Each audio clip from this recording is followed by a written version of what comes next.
From our studios around the world, this is the Taste of Place podcast. Every month we bring you stories from chefs and makers of unique or artisanal food and beverage products to inspire you on your culinary travel journeys. I'm your host, Eric Wolf. Thanks for listening. Welcome to episode 75 of the Taste of Place podcast. Today we will be speaking with Jamie Furniss. Jamie is originally from Canada's far north. He is a social anthropologist and co-founder of Sawa Taste of Tunisia. Raised by a camp cook mother and a bush pilot father, he developed an early passion for North African culture and the Arabic language. Jamie holds a PhD in international development from Oxford University and has lived extensively in Egypt and Tunisia, focusing his academic work on environmental issues. Now based in Marseille, he channels his expertise into Sawa Taste of Tunisia, offering immersive culinary tours that celebrate Tunisia's rich gastronomic heritage and foster cross-cultural understanding. Well, Jamie, welcome to the show today. Thanks for having me, Eric. I love the work you do with the World Food Travel Association, so it's a pleasure to be here. I've got to ask you, how does a boy from the Yukon territory in Canada get interested in Tunisia? That's quite a long distance and a long stretch between cultures and languages and everything. Yeah, I don't want to take up the whole interview just with this one question because it could easily become my whole my whole biography. I guess, well, I had a roommate when I was in high school who was Lebanese, his culture and language. And I also remember when I was a kid in Whitehorse, there was a music shop, and I used to go into music shops, and they had CDs or even vinyls, and you could put on any disc you wanted in this place and listen to it for as long as you wanted. And they had some Arabic music in there, and I remember when I heard it, I just thought it was so different from anything I had ever come across before. So I think those two little threads kind of got me interested in my teenage years in the Middle East, North Africa, and Arabic, and many years later that landed me in Tunisia. Wow. Well, I've heard Tunisia has some really good food, and I'm aware that they make some really good olive oil there. Tell us a little bit about what Tunisia is known for and what someone could look forward to if they visited Tunisia. Yeah, Tunisia does have wonderful olive oil, and if you sort of seen some of like the reportages on olive oil, for many years, their olive oil has been sold mostly in bulk and actually makes it into the supply chain of olive oil coming from countries like Italy and Spain, often labeled in a way that sort of conceals its origins, which has been a huge frustration to Tunisians. And one of the cool things that people have been doing more recently is actually developing Tunisian brands. So you can now buy a Tunisian olive oil that is identified as being from Tunisia. But we could talk more about that that later. It has a wonderful cuisine. It's a very Mediterranean cuisine, with the familiar products like olives, of course, but tomato, wheat, and a lot of seafood, which is very different, I guess, from what most people picture when they think of like a Middle Eastern or North African cuisine. But a lot of fresh fish from the Mediterranean.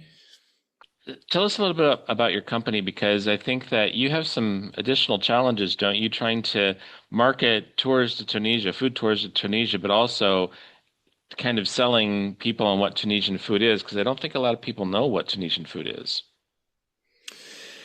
Yeah, you're absolutely right. But most people, I think, if they know a little bit about Middle Eastern or North African cuisine, they probably picture like a Lebanese restaurant, or maybe Moroccan. I spent some time, actually. My first kind of experience in the region as a doctoral student and a student of Arabic was in Egypt. And one of the jokes I often shared with Egyptian friends abroad was that if they opened a restaurant, they'd call it Lebanese, because they would get more clients than if they called it Egyptian. And so similarly, I think Tunisia isn't really on most people's radar. In France, where I now live, you find a fair few Tunisian, Algerian restaurants. People don't often make much of a distinction between them, and they are similar cuisines. But a couscous is kind of a familiar sort of yeah, kind of cheap, easy sort of meal for a lot of people in France. But gosh, I mean, in Canada, and this isn't just because I grew up in Whitehorse, where there really wasn't a lot of a lot of world cuisine. But even if I think about the time I spent like in Ottawa or in Toronto and so on, it wouldn't have been a very familiar cuisine. So yeah, we're trying to kind of to get it on people's radar, I guess. And to try to relate it to the Mediterranean region to which it belongs, but also to kind of bring out its specificities within that context. And what is the Tunisian government doing, or the Ministry of Tourism, in terms of promoting awareness of Tunisian foods or ingredients or agriculture? Well, Tunisia has been a country that has had a lot of tourism. I mean, the economy has been quite dependent on tourism, probably for, yeah, I mean, since the 80s, probably. So, several decades now. The tourism has, I guess, mainly been focused, like kind of in order of importance, I would say, on all-inclusive beachfront type experiences. So a very commoditized kind of tourism, where people don't necessarily care that much about the destination. It could be Turkey, it could be the Red Sea, it could be Tunisia. They're just looking for some sun, and something easy and cheap from Europe. And then as you go down, there's a certain amount of desert tourism, kind of adventure type stuff, whether it's 4x4s or camel trekking, and then a certain amount of Roman ruin type tourism, so kind of history buffs. And that was one of my biggest surprises, actually, when I went to Tunisia, was discovering how important it had been in the Roman Empire and how incredible some of the ruins are there. But yeah, it's pretty conspicuously absent from that list, culinary tourism. So it hasn't been like an avenue, I think, that the tourism board has been really actively promoting historically. But I think that we're seeing a bit of a change to that. And certainly, I think as people want to travel, in a more sustainable and more kind of authentic way, cuisine is a really fun way of discovering a country and meeting people. So I think there is definitely some growing interest and also awareness, like on the part of the tourism board and other kind of official type bodies that promote Tunisia as a tourism destination. It's what you're describing is, I see it in a lot of other countries too. I live in Spain, and Spain has long been a country where it's been the surf and the sand and the sea, and that's pretty much it. And all around from the French border all the way to the Portuguese border, it's just hotel after resort after lodging property. And I think that the country has kind of sacrificed the tourist experience for profit at all cost. And then you look at situations where, for example, olive oil tourism in the northeast of Malaga is where the olive oil, the most of the olive oil production in Spain is centered in the town of Jaén and around Jaén. And there's just no tourists visiting, and it's the world's largest production of olives. I think something like 38% of the world's olive oil comes from Spain, and Jaén is the center of it. And I spoke at a conference there once, and I couldn't believe that there was, I mean, you'd see orchards and processing facilities everywhere, and there was just nothing about tours or information or whatever. And I thought, this is really a shame. It's only an hour from the coast, and how many people would love to experience this and to try different olive oils and so on. I think Spain really missed the boat on that. And in fact, I've talked about it a lot as a case study in different conferences, but it seems like Tunisia and well, other countries too. I think I hear about people going to Ghana for the sun and the sea, all throughout the Mediterranean. You mentioned Turkey as well. Turkey is another great culinary destination, and it seems to me that today's tourists are much more focused on trying to be more responsible and to learn a little bit about the culture and to not. I'm not saying they're not doing the package tours, but I'm saying that maybe they want to get to know the local culture a little bit more and learn about the country that they're exploiting. I don't know. Can you explain a little bit from your perspective what you're seeing in Tunisia? Yeah, yeah, it's interesting. It definitely is a familiar debate, isn't it? If from other countries and through time, the way tourism is changing. I mean, the olive oil example is a wonderful one. So on our tours, we have a variety of activities, whether it's a street food tasting tour where you walk through the city, a market tour where you buy fresh produce and then go back to a restaurant with the restaurant owner and do an immersion in their kitchen where you actually cook alongside the staff and get kind of the ambiance of a working kitchen, or tastings, including olive oil, which is a lot of fun for people because everyone has heard of a wine tasting and probably tried one, and you can do some fun wine tastings in Tunisia too, actually, which is sometimes a surprise to people, being a Muslim majority country. But very few people have done an olive oil tasting, and it's always interesting to discover that there's so many different varietals. To taste how much of a difference it makes, depending on when you harvest the product or not.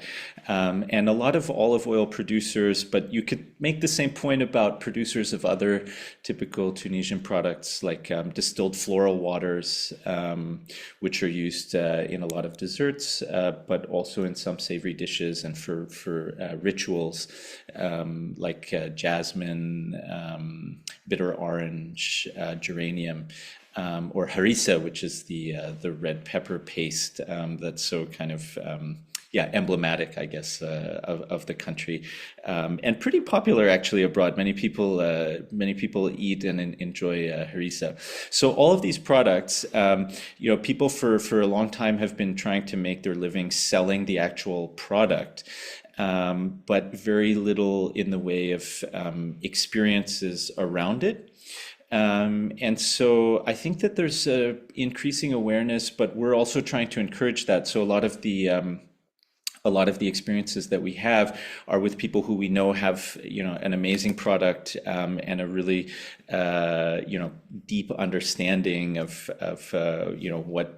what goes into making it. And we try to say to them, hey, have you ever considered, rather than just selling a bottle of olive oil, actually having people out to your farm and showing them like why you planted this varietal versus this one, or how as shifting rain patterns through time are affecting the growth of your olive trees, you're thinking about how to replace them, say with indigenous varietals that actually people had like shunned 30 or 40 years ago, when the consultants told them that the Spanish or the Greek olive variety would be more productive, and then perhaps have them for lunch at your table, and then let them like plant an olive tree before they leave, so that they can remember that tree growing in the soil of North Africa after they finish their tour. And so actually, there aren't so many people who offer experiences of that kind right now in Tunisia, but there are a few, and finding them is a really fun treasure hunt. It's one of the funnest parts of the work, and then also like working with people to help them think about and develop an experience has been a lot of fun. Yeah. Well, you're just like most food-loving travelers. We're explorers, and we are always looking for that next undiscovered thing. And I've often joked that I could walk around the town for 2 or 3 hours looking for the perfect restaurant for lunch. And it's not this one, and this one's too close to the main street, and this one doesn't feel right, and it just goes on and on. And finally, either out of sheer hunger or luck, I find the right place. But It sounds like you kind of have experienced the same situation in Tunisia, where you need to spend a little extra time to uncover those resources, because I would imagine they're not as easily found in some cases as they might be, say, in a place like Spain or Italy.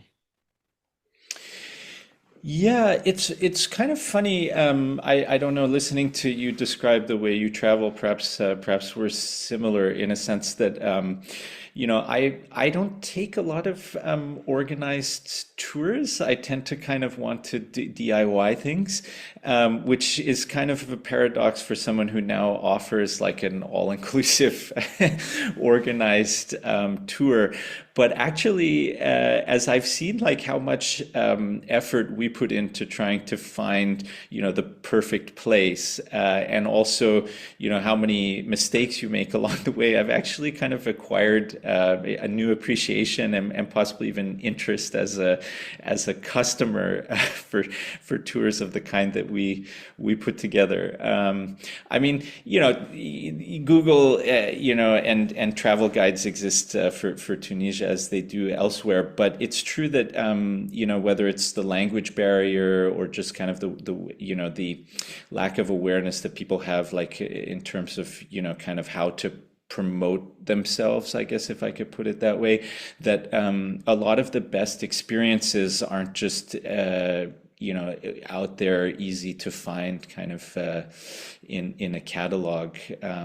And we go through a lot of iterations as well. I mean, that's one of the fun things also about organizing tours is you can say do a cooking class with someone and say to them, this was absolutely fantastic, but next time, could we do this a little bit better so that people could be a little bit more involved? And also sometimes you do an experience with someone and you say, it just didn't fit, like for instance, there are things like single-use plastic bags, for instance. I mean, they're ubiquitous, unfortunately, around the world, and Tunisia is no exception. But we try to use like a woven basket, for instance, when we go to the market. So there are little things like that that are actually part of part of the tradition, that people practiced for decades and centuries that we're kind of coming back to. So there are little tweaks like that we can make to try to improve the experience and to constantly kind of make it better and better. Finding that these producers oftentimes don't know how to promote themselves or how to even find you. That they're making the best water essences or olive oils or spices, and they're just doing their own thing. And people might say to them, "Oh, you should really, you know." promote yourself to tourists, but they don't really know how to do that. We've found that a lot in a lot of different countries, and I wonder if the situation is similar in Tunisia. Yeah, it absolutely is. Spices. I mean, we've mentioned the floral waters, the harissa, et cetera. I mean, spices are an interesting example of that. So the project, the Sour Taste of Tunisia, which is the business that I'm trying to develop, is a partnership with Lamia Tamimi, who I met as a client at her guest house, actually in the Cap Bon, which is a peninsula to the east of Tunis, the capital. That's a very rich agricultural region, yeah, she's always kind of on the lookout, for opportunities to do exactly that sort of thing. So, for instance, she was at an event in Kairouan, which is the city that gave its name to the caravan. It's a city in the interior of Tunisia that's very famous as a site of religious pilgrimage, but not particularly visited by tourists. And she met two really lovely ladies there who are sisters, who were making spice blends that are specific to the city, like a pepper, for instance, that's blended with rose petals, or a special kind of ras al hanout that they make with 11 different spices. and selling these. And she said, "Hey, have you ever thought about having people into your workshop to show them how you actually make the blends, and telling them a little bit about what you cook with them rather than leaving it up to them to figure it out."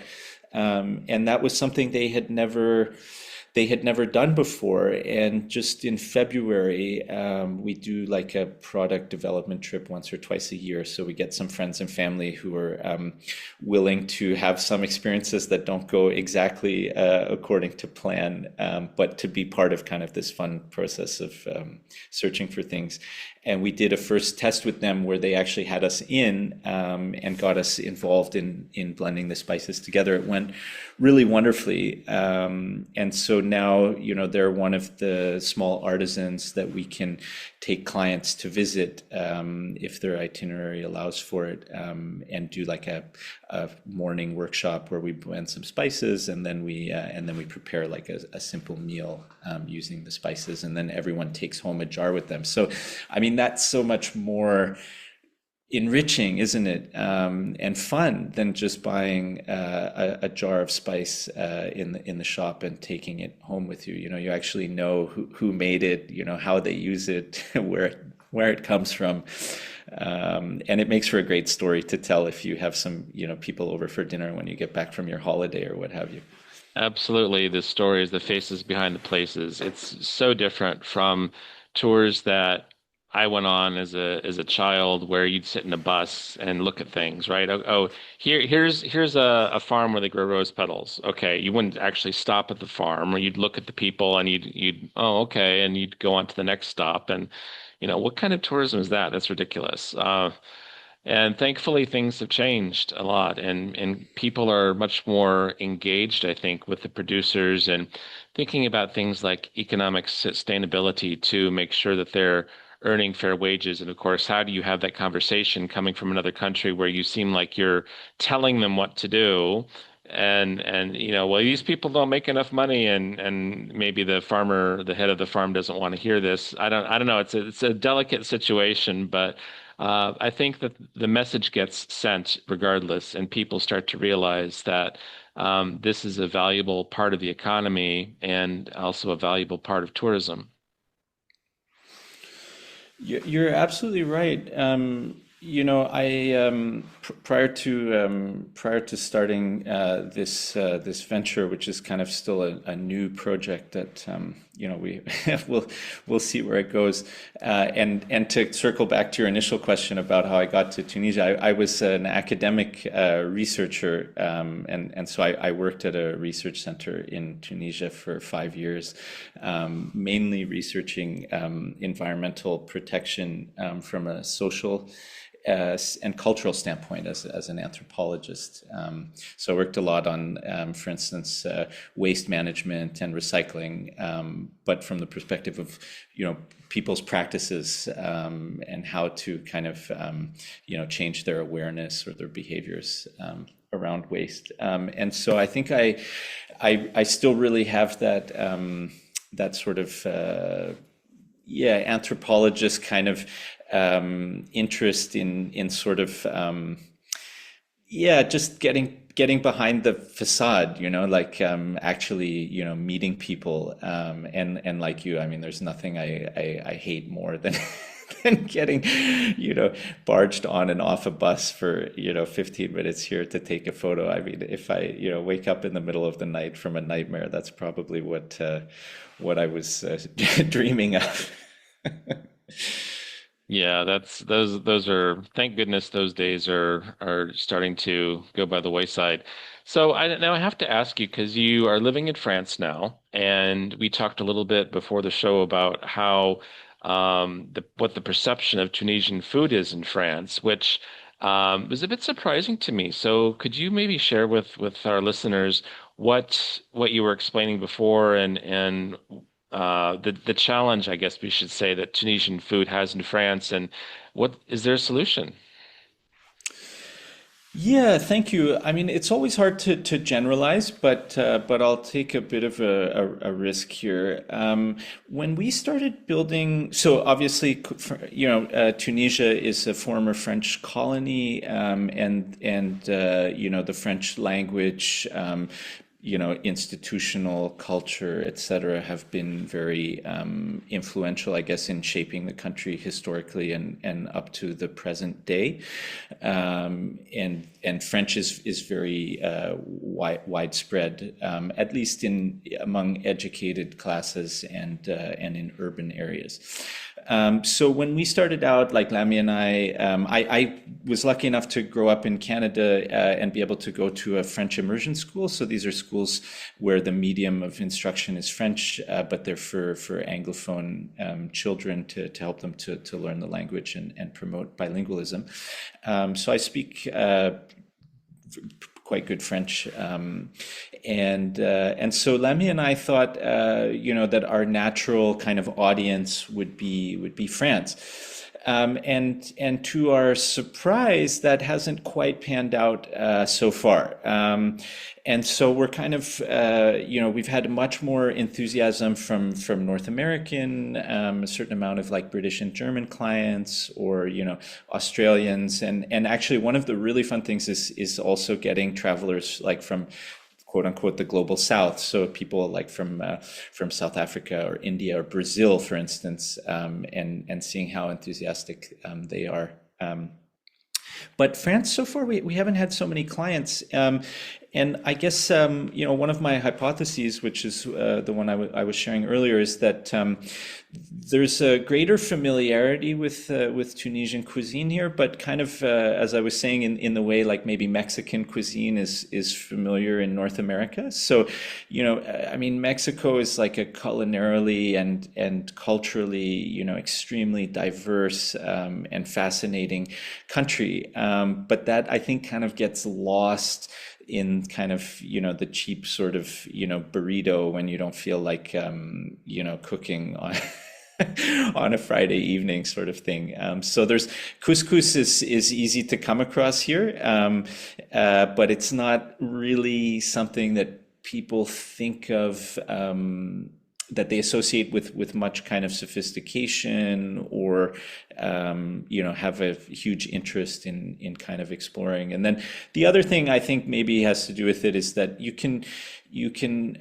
like a lot of French travelers travel more kind of independently to countries like Tunisia. They can get by a little bit more easily the language barrier. Although there are certain people and experiences with whom you have to have Arabic, they can manage a little bit more easily on their own. But I haven't given up on convincing the French travelers that Tunisia is a worthwhile culinary destination. I mean, I'll refrain, I guess, from essentializing about French culinary arrogance. That would be unfair of me, considering I'm now living in their country and married to a lovely French woman. But I guess if I could make the point more broadly, I am very interested in how fine cuisine is defined, and also how we define culinary. So, the Michelin Guide, for instance, has become really aware of how their definition of fine cuisine was Eurocentric, and actually, in an effort to kind of, escape that sort of post-colonial critique, have now like done a total 180 and have given out like 25 stars in Turkey just in the past couple of years, even to the extent that some colleagues I speak to there have told me that, like, I mean, there are Turkish restaurants that really definitely deserve Michelin stars, but like some of them, may have been given out too easily in this effort to kind of yeah, to sort of change their image. So the point I'm trying to make is that to convince people, like you were saying, you were mentioning Ghana earlier, for instance. I mean, it's going to be some time before people are traveling like to the African continent or the southern shore of the Mediterranean consistently for its cuisine. But my question is like, is that because, some cuisines are objectively better than others, or is that just because of a historic definition we've inherited of what makes for, fine cuisine, basically? I think part of it is familiarity. People are very familiar with French and Italian and Greek ingredients and dishes. And then if you ask them, okay, name five Tunisian or Algerian dishes, they just stare at you. They wouldn't know what to say. I've got so many questions I want to ask you. The first thing I want to ask is, I know that there's a trend in French culinary schools right now to look at the case of fusion cuisine and look at ingredients and techniques from other countries to try to incorporate them, which is also, you could look at it as a way that a cuisine would evolve. So there's the classic French cuisine, and then there might be, say, a Vietnamese ingredient or something that kicks it up a notch or sends it in a different direction. Is Tunisia enjoying that same kind of presence in French culinary arts training right now? Okay, very interesting question. I'm not in touch enough with culinary arts training in France to be able to answer that definitively, but I can say a couple of things about that. Um, when I lived in Lyon, I went to the Paul Bocuse Institute for a short course there.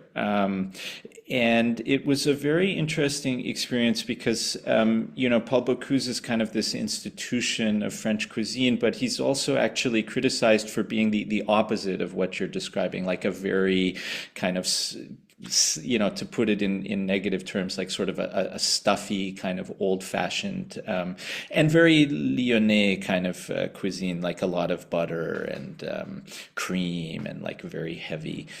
And one of the things I remember from that class is that I couldn't understand if it was like designed to actually, teach us some techniques we could use at home or just impress upon us like the, the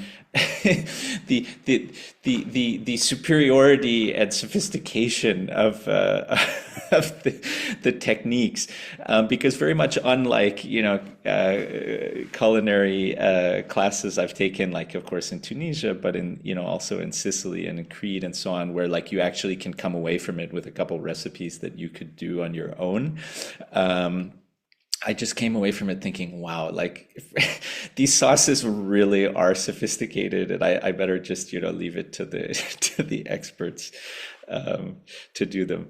But as a consumer in restaurants, it's funny. I see it here in Marseille is a good example of that because Marseille is an incredible melting pot, and quite a trendy place right now. There's a lot of interesting stuff happening here, and it's a kind of it's very connected to North Africa and to the African continent in general, and you do see that, like you go into up on the like Cours Julien. I mention it specifically because like it's been named in some British lifestyle magazines as being like one of the trendiest neighborhoods on the planet right now. If you go up there and go into restaurants, you can find like revisited Tunisian dishes, like the fricassee, for instance. The fricassee is in traditional French cuisine. It's a stew, but in Tunisia, it's a kind of sandwich that is stuffed with tuna fish, egg, capers, pickled lemons, those kinds of things. It depends a little bit, and it's kind of like fast food. It's something you get on the street. And now you can go into like very trendy, quite fancy restaurants, and they do like a revisited Tunisian fricassee. So yeah, it's happening, and it's very funny to see, of course, because the thing costs like 20 euros, whereas in Tunisia it's like 3 dinars, so less than €1 for the sandwich. And I'm thinking, oh God, there's some Tunisians who are probably rolling in their graves as they see like their cuisine being appropriated in this way. But I'm for it, I think it's fun. Yeah. Well, cultural appropriation in cuisine is a whole nother conversation that we could go there on another day. But I'd like to go back a little bit to what you were saying about the Michelin star chefs and also the sophistication or perceived sophistication of old world cuisines. And I see this a lot in other countries that seem to, well, we see this first in tourism offices that are just chomping at the bit to get a Michelin guide in their country. There's so many examples of these countries right now doing this, which I just want to say why.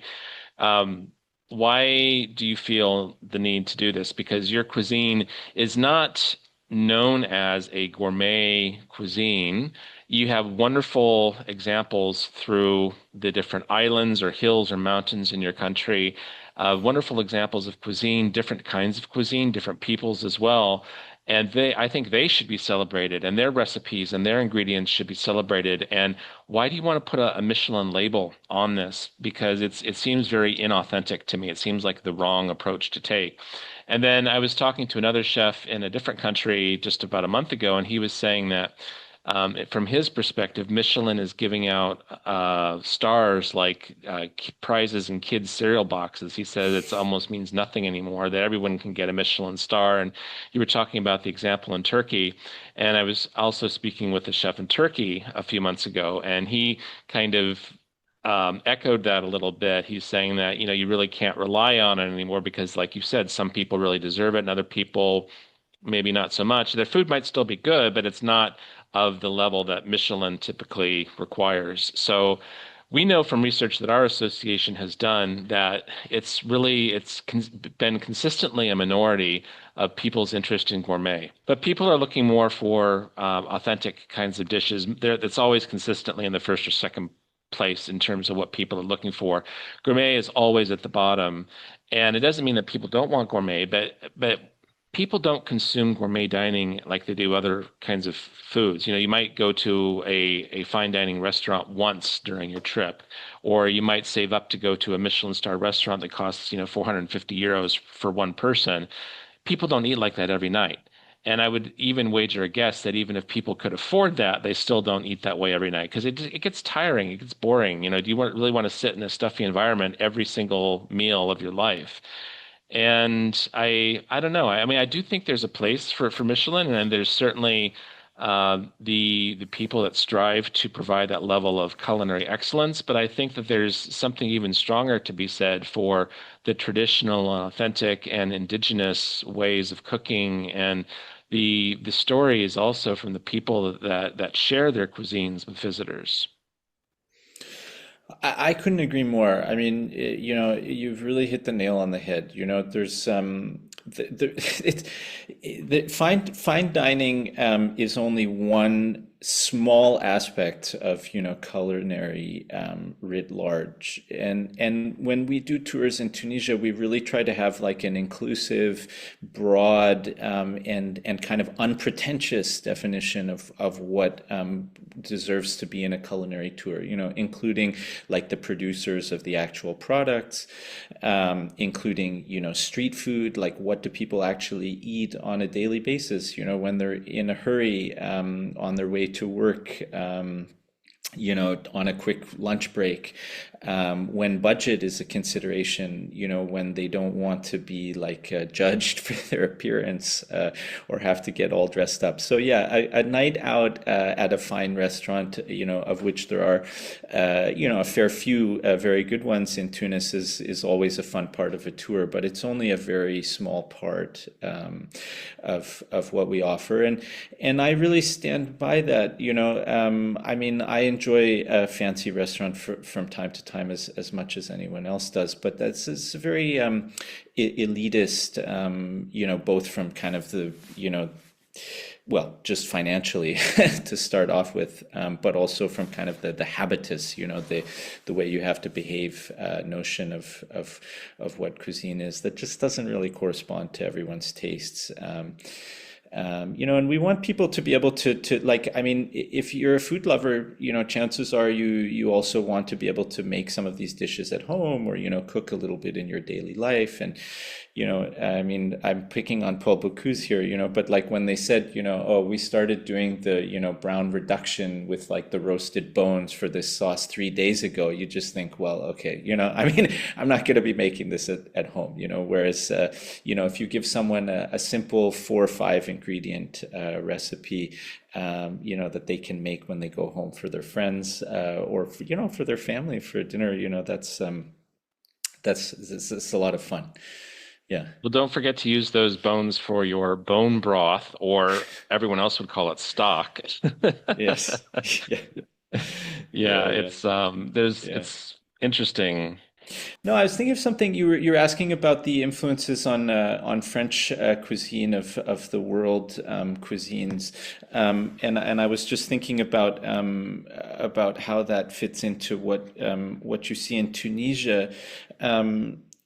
Tunisia, a lot of the dishes, if especially even in the names of them, reflect like the kind of crossroads of Mediterranean cultures that have defined Tunisia historically. So it's not so much, I think, they're like a kind of contemporary, trend in cuisine so much as just like a fact of the country's history. So, Tunisia, prior to having been a French colony, was part of the Ottoman Empire and was administered for much longer, actually, by the Ottomans than the French. And so, a lot of dishes like leblebi, for instance, is a chickpea soup that you pour over like day-old bread. So it makes like for quite a filling, kind of warm winter meal, very cheap, and kind of beloved street food type meal. The leblebi is chickpea in Turkish, or like these fried donuts that everyone eats when they go to Sidi Bou Said, which is a village, beautiful village overlooking the Mediterranean, that people often compare to like Santorini or other famous islands in Greece with the white washed walls and the blue roofs. The donut everyone eats there is called a bambaloni, which is of course an Italian Sicilian word. So all of those influences, both Mediterranean, Ottoman, and in some cases also African, like from kind of further south, manifest in the cuisine. So it's a very interesting way also of kind of unpacking that without it being too intellectual. It's sensory and participatory and fun, but it also kind of brings you into contact with those narratives. Well, Tunisia sounds like a fascinating country. I mean, you talked about Turkish influence, which I wasn't aware of, but now that you say it, I seem to remember somewhere that the Ottomans kind of ruled all over all of Northern Africa as well as Turkey and that everything over a period of time. But the even going back to the Romans, and I think that we did some work in Jordan, and I remember going to Jordan and seeing Roman ruins and thinking, this is odd. What are they doing here, right? And same kind of experience that you had. And then when you realize that, oh well, Carthage, which is one of the most significant cities of the Roman Empire, was located in Tunisia, then you start to think, well, there's something to that. And I mean that you're talking about a culture that's thousands of years old. Yeah, absolutely. I mean, I mentioned earlier that one of my biggest surprises was exactly that, as you described when you went to Jordan. I didn't appreciate prior to living in Tunisia just how important it had been in the Roman Empire. Like one of the, I think the second or third most intact and impressive colosseums outside of the one in Rome is in Tunisia in a place called El Jem. The greatest mosaic collection in any museum in the world is in the Bardo Museum in Tunis. So there's some absolutely extraordinary vestiges. And to bring it back to food, actually, North Africa and Tunisia in particular was the breadbasket of the Roman Empire, in the sense that it was a grain and in general agricultural exporting region that fed the North Shore, which is a great surprise to most people. You think North Africa, desert, etc., but actually, the coastal region, which Tunisia is a coastal country, it has over 1,000 kilometers of coastline, is actually very very lush and green, especially in the northern part. Well, I look forward to visiting Tunisia one day. Perhaps that's where we'll meet. I'll give you a call and say, Jamie, I want to go to Tunisia. Let's meet and we'll rendezvous there. And I would love to experience the country through your eyes and also to meet your local producers and suppliers there, the people you work with, because they are the face of Tunisia. You're the external face promoting what you do to France and other countries, but let's get to meet the local people too. You would love it, and you'd be the perfect person for one of our kind of product development or exploratory trips. I think the next one we're going to do is probably to the islands of Kerkena, which are off the coast of Sfax, and they have an amazing tradition there that's been UNESCO recognized of fish traps. So they plant palm fronds into the shallow coastal shelf, and then as the tide comes in and out, it causes the fish to be trapped there. So I think there's going to Nice. be some very cool experiences with the fishermen there. Yeah. Wonderful. Well, Jamie, thank you so much for your time today. It's been fascinating and look forward to staying in touch with you and learning more about Tunisia as time goes by. Thank you again. Thank you very much. It was great. I love the work you do. We're really aligned, and it was a great pleasure to be on here. Thank you. That's it for this episode of the Taste of Place podcast. This episode is brought to you by the World Food Travel Association and its World Food Travel Academy professional training programs in gastronomy tourism. We'd like to hear from you. We invite you to share your ideas, questions, and thoughts about the podcast by contacting us through our website, or you can connect with us and comment about the episode on major social media platforms. Special thanks to our guest, Jamie Furniss, and our sincerest thanks to you for joining us. I'm Eric Wolf, wishing you a safe, happy, and productive month ahead.